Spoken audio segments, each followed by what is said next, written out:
Guedes para colocar as questões. Faz favor. Obrigado, Sr. Presidente. Em primeiro lugar, cumprimento o Sr. Governador, o Sr. Secretário-Geral do Banco e a respectiva assessoria. Sr. Governador, ouvimos aqui já nesta Comissão acusações muito graves sobre a realidade em que o Banif se encontrava em final de 2011. Gritantes deficiências de governance, inexistência de Conselho de Auditoria, análise de risco imberbe, sistemas informáticos totalmente impróprios para uma entidade bancária. Talvez por isso, de resto, a Troika, à data, no final de 2011, defendia a liquidação imediata do banco. E a minha pergunta é, onde é que esteve a supervisão nos anos que antecederam para que se chegasse a isto? O sentimento que eu tenho, mas não sou eu que estarei melhor preparado para responder, porque, como sabem, eu entrei em junho de 2010 e isto é uma herança. O sentimento que eu tenho é o de que, desde há vários anos, o Banco de Portugal estava a insistir com o Banif no sentido de corrigir a situação. O que posso testemunhar é que depois de 2011 foram feitas, e as cartas enviadas demonstram, foram feitas insistências, determinações e imposições sobre o banco no sentido de corrigir estas situações. Eu julgo que quando o meu colega vice-governador Pedro Duarte Neves vier cá, ele terá a ocasião de explicar tudo o que foi feito, porque se passa num período em que seria abusivo da minha parte eu estar a fazer qualquer afirmação. De qualquer maneira, a situação era suficientemente grave para que tivesse lugar, como o Sr. Governador aqui explicou, no final de 2011, uma análise perspectiva dos vários cenários possíveis. O cenário de liquidação tinha um custo que ascenderia, pelas minhas contas, pelo que explicou, pelo menos a 7.200 milhões de euros. O de resolução andaria entre os 2.800 e os 4.500 milhões de euros. O que eu pergunto é, o de recapitalização apontou para um esforço de uma capitalização de 1.400 milhões, dos quais 1.100 públicos. Eu pergunto, esta solução, a análise e a quantificação destes cenários foi feita em articulação com a Troika? Foi feita em articulação com a Troika, foi feita em articulação com o banco e foi feita também, como é óbvio, em intenso diálogo com os assessores que estavam a acompanhar o processo. Eu gostaria de salientar, porque há quem tenha manifestado surpresa com a surpresa que vem na carta do Sr. Ministro acerca do montante. Temos que considerar que os 1.100 e depois 1.400 são a soma de várias componentes. Uma componente que é em paridades, uma segunda componente que tem a ver com o facto de, em 2011 e 2012, os bancos serem chamados a reforçar os rácios de capital próprio, o que representa cerca de 40% das exigências, e eram chamados a fazê-lo com uma margem de 50 pontos base. Portanto, o que estávamos a pedir aos bancos era para passar de 8% para 10,5%, o que significa acréscimo de necessidades de capital. Foi feito também tendo em conta que durante o ano de 2011, 2012, durante o período do plano, o banco não iria dar lucros, e não dando lucros está a consumir capital, e portanto tem que se ter à partida margem para absorver as perdas sem pôr em causa os rácios. Foi feito tendo em conta ainda que havia situações detectadas de capital circular que tinham que ser neutralizadas para efeito de cálculos de capital. E, por último, foi feito tendo em conta, isto no quadro dos 1.100 para 1.400, com a necessidade de ter uma almofada de 300 milhões para fazer face a uma deterioração da conjuntura económica ou em imprevistos. Porquê? Porque quando se entra num plano de capitalização com ajuda pública, depois, digamos, é a bala de prata. Depois voltar a iniciar o processo tem custos e implicações graves do ponto de vista da instituição. A tirar o que deve fazer, aliás, o que devíamos fazer sempre, mesmo num quadro de resolução, quando criamos um banco de transição, é incrementar o valor do capital injetado relativamente àquilo que é o capital estritamente necessário, exatamente para prevenir contingências ou de exploração ou de reestruturação, e uma das contingências que estava prevista neste aumento de capital era exatamente a contingência de reestruturação. Reestruturação envolve necessariamente fecho de sucursais, envolve redução do número de colaboradores, envolve indemnizações, tudo isso tem que ser contido e isso aparece à cabeça. De resto, o problema da reestruturação dos bancos, o grande problema é que os custos se põem à cabeça e os benefícios aparecem mais tarde. É um investimento. O Sr. Governador disse-nos aqui que entende que a capacidade de gestão é determinante para o sucesso da recuperação do banco pós-recapitalização. Posso entender destas suas palavras que o Sr. Governador, na altura, entendia que a administração devia ser substituída? Depende do momento a que estamos a falar. Estamos a falar do momento de recapitalização. No momento da recapitalização, o que nós exigimos foi um compromisso forte, e nessa altura a administração já tinha sido substituída, um compromisso forte dos acionistas com o plano e um compromisso forte do Conselho de Administração com os acionistas e com o plano. Ou seja, a ideia de que pode haver divórcio entre os acionistas e o plano, sendo um plano de iniciativa voluntária, não é obrigatório, ou a ideia de que pode haver divórcio entre o Conselho de Administração e o plano, é uma ideia que não me passa pela cabeça. Tem que haver alinhamento total. A questão básica que se põe depois em termos de governance, que é importante, é saber se os interesses estão todos alinhados entre acionistas e se não estão todos alinhados, que alinhamento é que vai seguir o Conselho de Administração.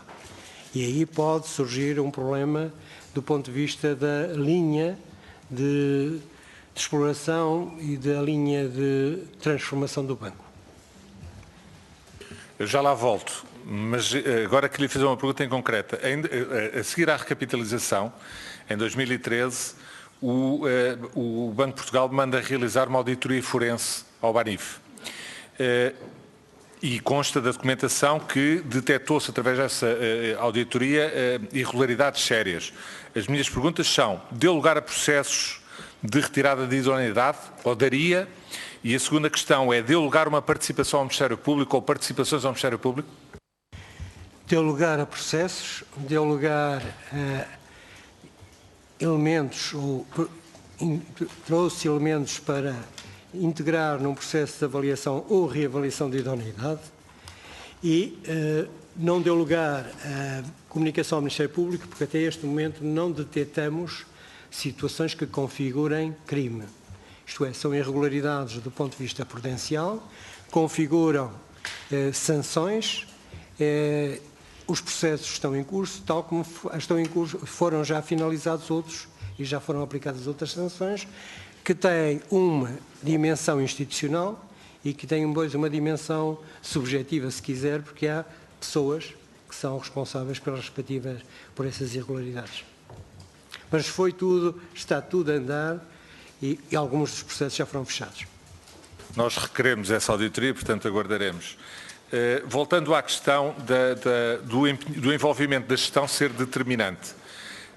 Para lá da evolução económico-financeira que já nos explicou e que todos sabemos que nos anos 2013 e 2014 foi bastante desfavorável, que outras razões, do seu ponto de vista, é que explicam para os sucessivos impasses das versões do plano de reestruturação do banco?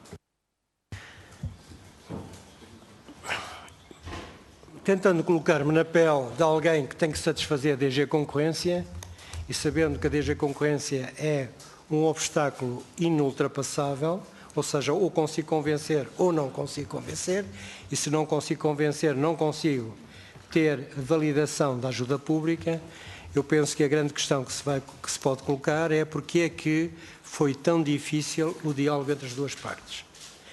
Uma primeira razão, que já foi mencionada, é má vontade do lado da DG Concorrência. Eu diria que a má vontade justifica maior celeridade. Se eu dependo de alguém que tem má vontade e que ele tem a faca e o queijo na mão, eu tenho que ser hábil o suficiente e célere o suficiente, porque o tempo joga contra mim e o poder também joga contra mim. A segunda razão é de saber se as soluções preconizadas pela DG Concorrência eram compatíveis com equilíbrios no interior da organização. E uma organização, como toda a gente sabe, é um campo de forças e as forças não são necessariamente convergentes. A terceira razão é que, provavelmente, se teve a ilusão de que seria possível vender o banco, mas não se percebeu que havia um tempo, que era um tempo limitado para uma operação dessa natureza. E provavelmente teve-se a ilusão de que seria vender o banco com goodwill, num tempo em que a venda dos bancos só gera badwill, o que significa que não é possível, dessa forma, salvar acionistas.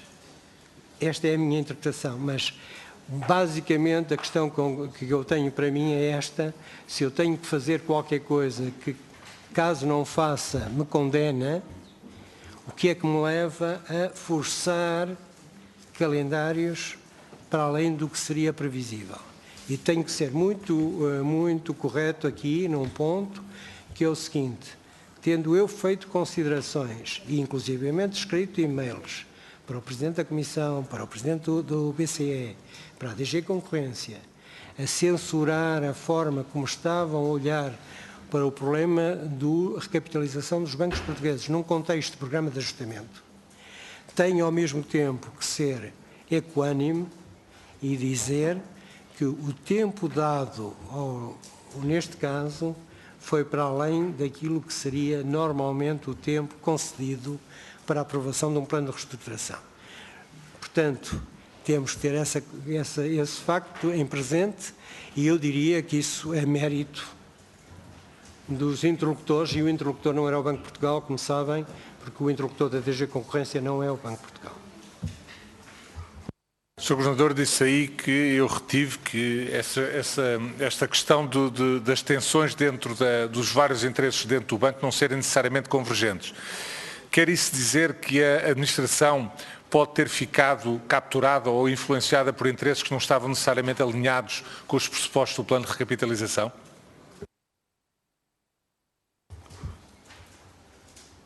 Eu não posso afirmar isso porque não tenho nenhum elemento de prova.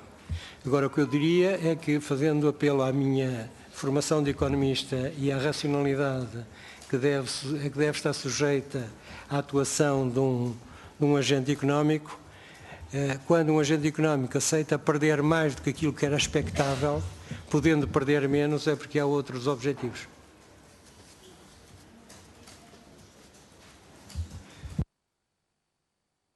Sr. Governador, a partir de 2012, já nos confirmou também aqui, a gente já sabia pela documentação, o Governo pediu-lhe, naturalmente, e era a sua obrigação, começar a trabalhar em cenários de contingência, a partir de 2012.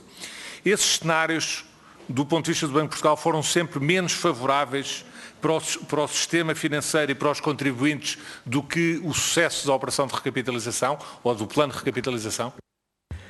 Sem dúvida. O Banco de Portugal estava plenamente apostado no sucesso daquilo que nós designávamos por Plano A, e o Plano A consistia em assegurar que o plano de reestruturação era aprovado pela DG Concorrência, porque isso significava, do ponto de vista do sistema financeiro e do ponto de vista do bem público, um valor superior.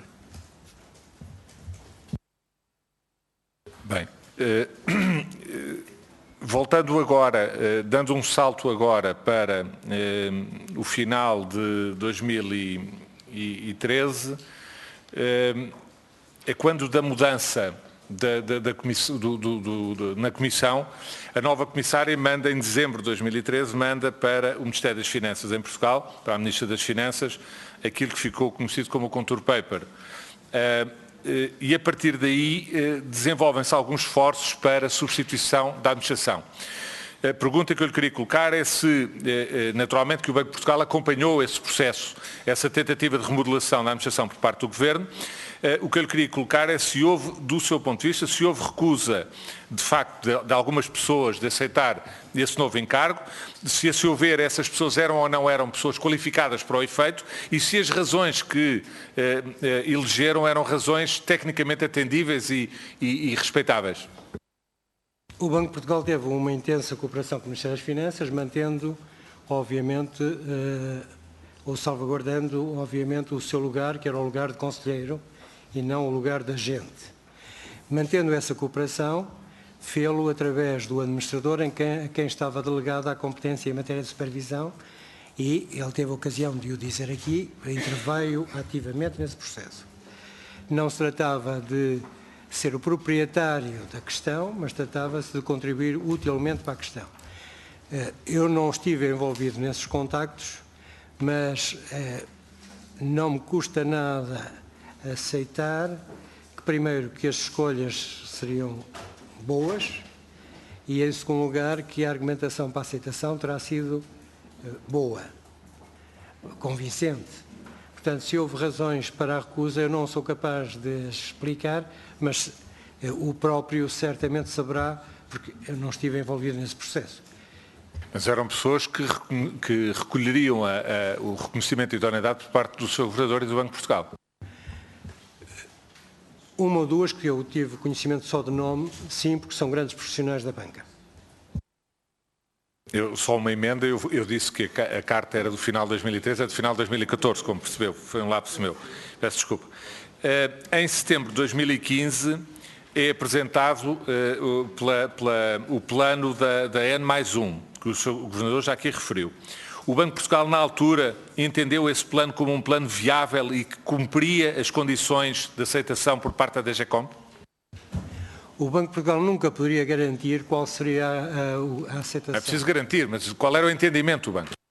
O nosso entendimento era que, pela primeira vez, estava a olhar para a questão com seriedade e com profissionais que tinham já feito operações da mesma natureza.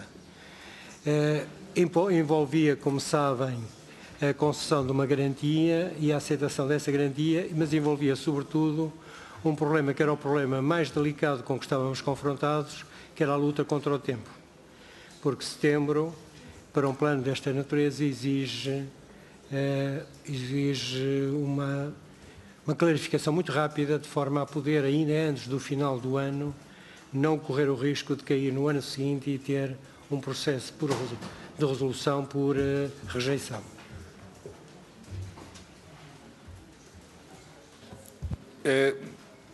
Em 17 de novembro há uma reunião, ou 16 ou 17, há uma reunião em Bruxelas, e foi aqui dito já nesta Comissão que a partir do dia 17 há um volte-face, uma camalhota por parte do Banco de Portugal em relação ao BANIF.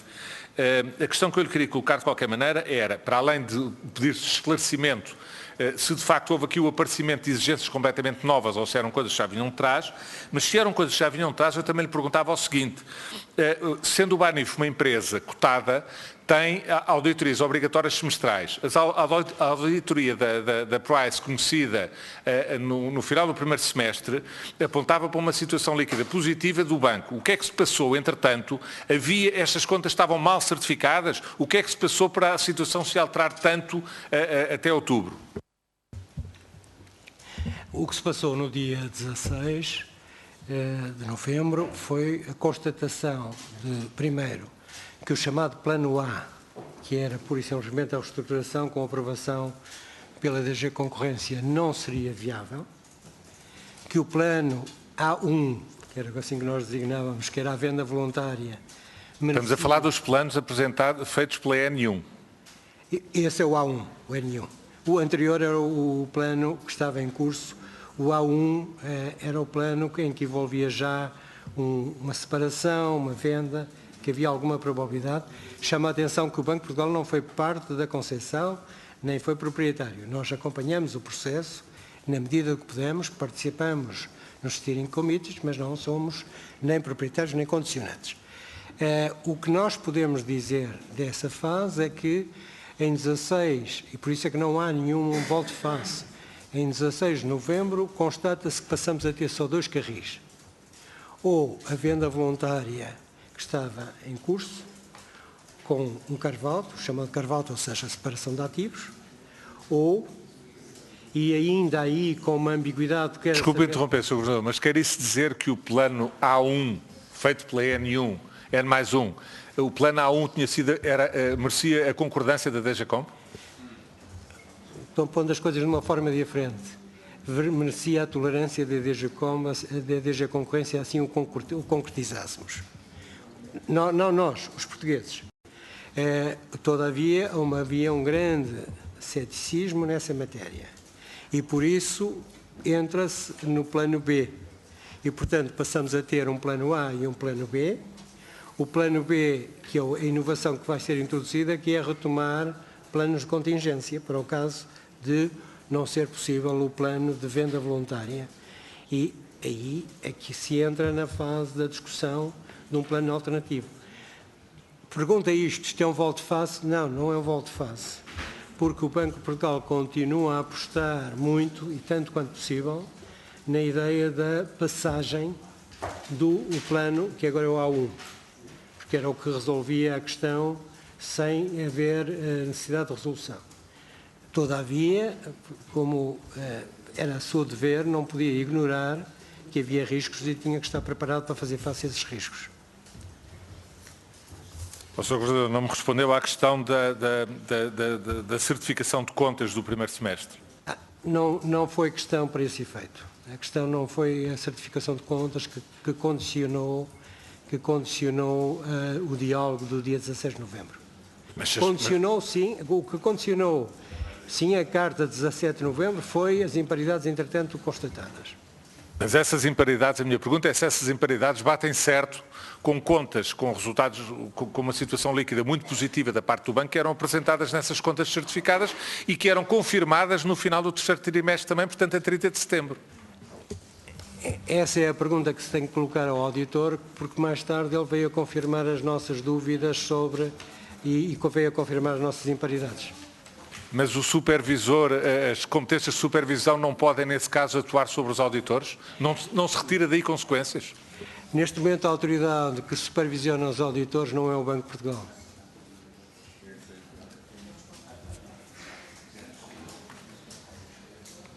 Sr. Governador, nessa reunião de 16 de novembro, exigiu-se ao Banco de Portugal que tinha que haver uma resolução até ao final do ano? Na reunião de 16 de novembro ficou claro que, do ponto de vista da DG Concorrência e do ponto de vista das restantes autoridades, havia todo o interesse em que a situação ficasse resolvida até ao final do ano, dado que se passava para um mundo novo, que era a entrada em vigor da Autoridade de Resolução e a transferência dos poderes de resolução da Autoridade Nacional para a Autoridade Europeia. Todo o interesse, não há, portanto, uma exigência?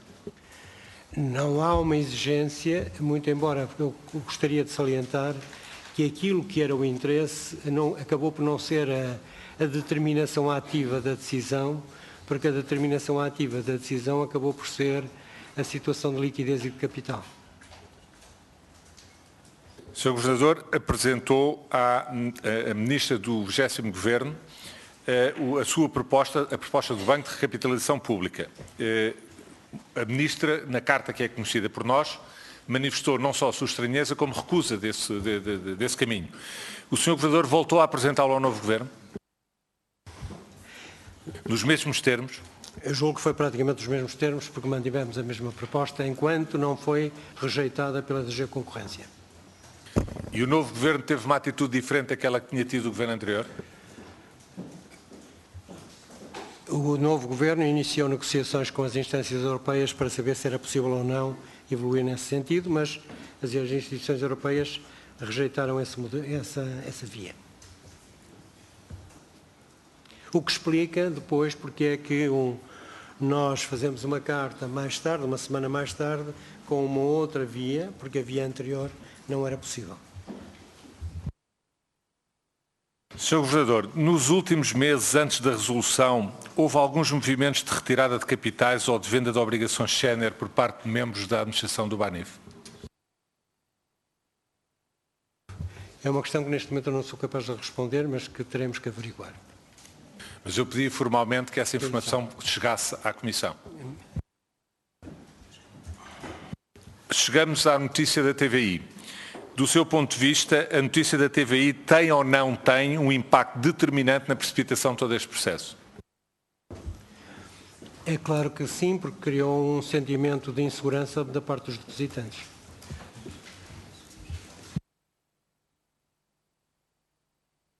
Malgrado a oportuna intervenção do acionista, tornando claro que não havia qualquer intenção de avançar com aquele tipo de operação e malgrado a imediata injeção de liquidez para mostrar aos clientes que podiam estar tranquilos que os depósitos estavam lá.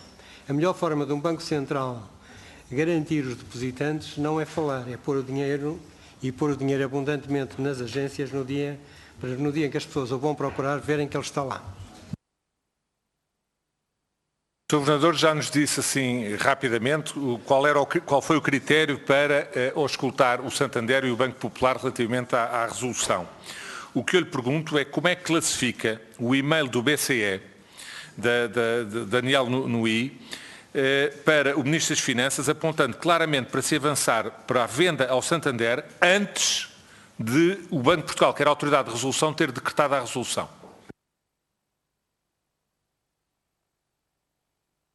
O que lhe vou dizer é o seguinte: primeiro, o e-mail não foi dirigido a mim. Segundo, é um e-mail... Mas tem conhecimento dele? Tenho. Segundo, porque me foi dado conhecimento por um dos destinatários. Segundo, não interferiu em nada no processo de decisão durante o fim de semana. Portanto, não foi por haver um e-mail ou não haver um e-mail que o processo de decisão concluiu como concluiu. Depois, quanto ao resto, dispenso-me de fazer comentários, fica a ação com quem a comete.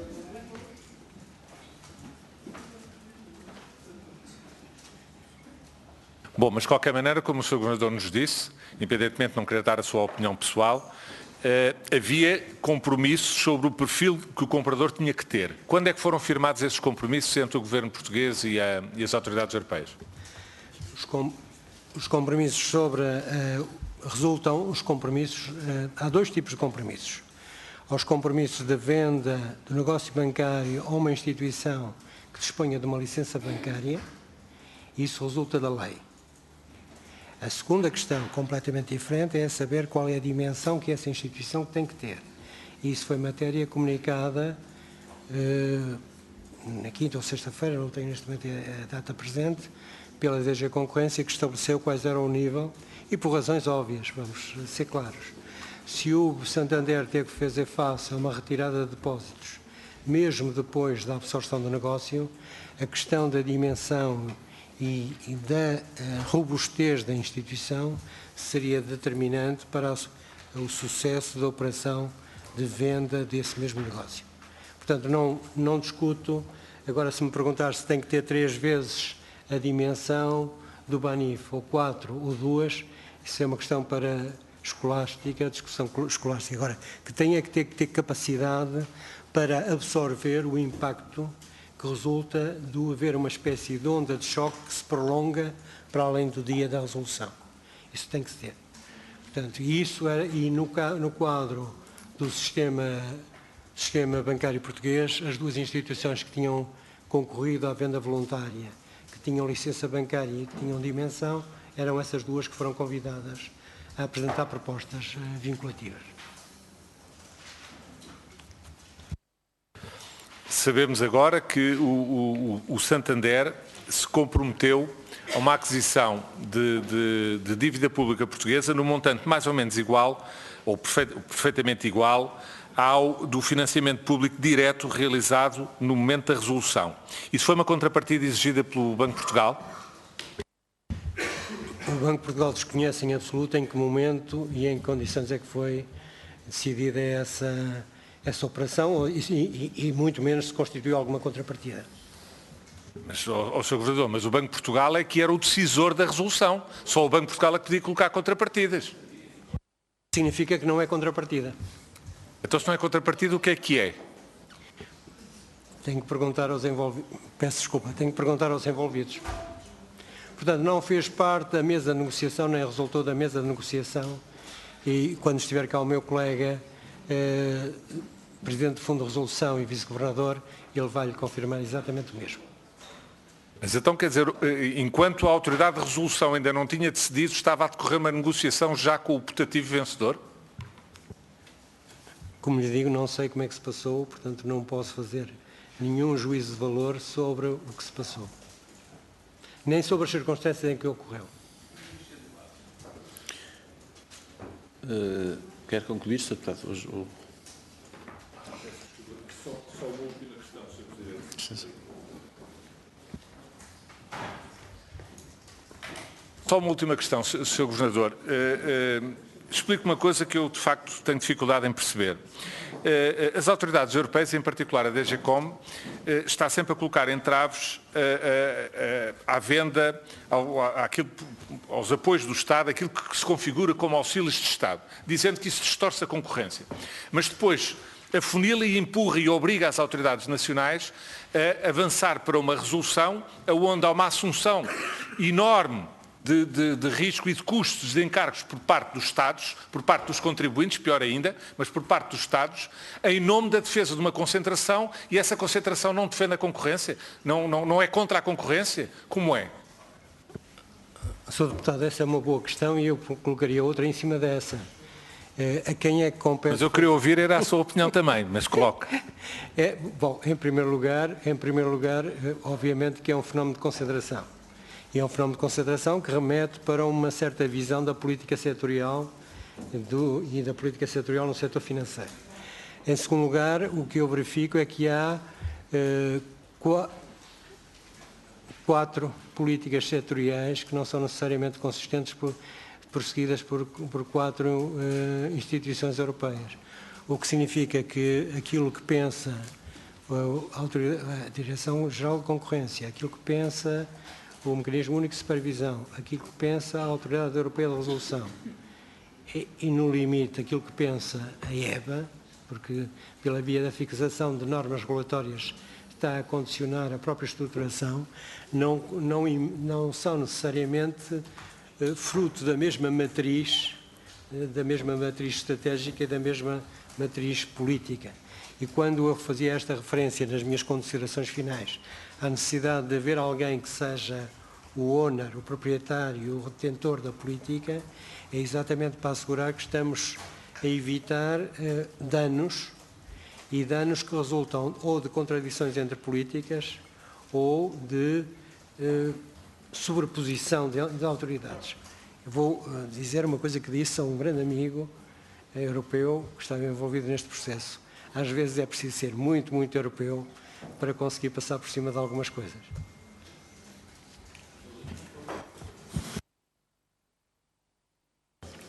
Muito obrigado, Sr. Deputado. Sr. Governador, vamos passar agora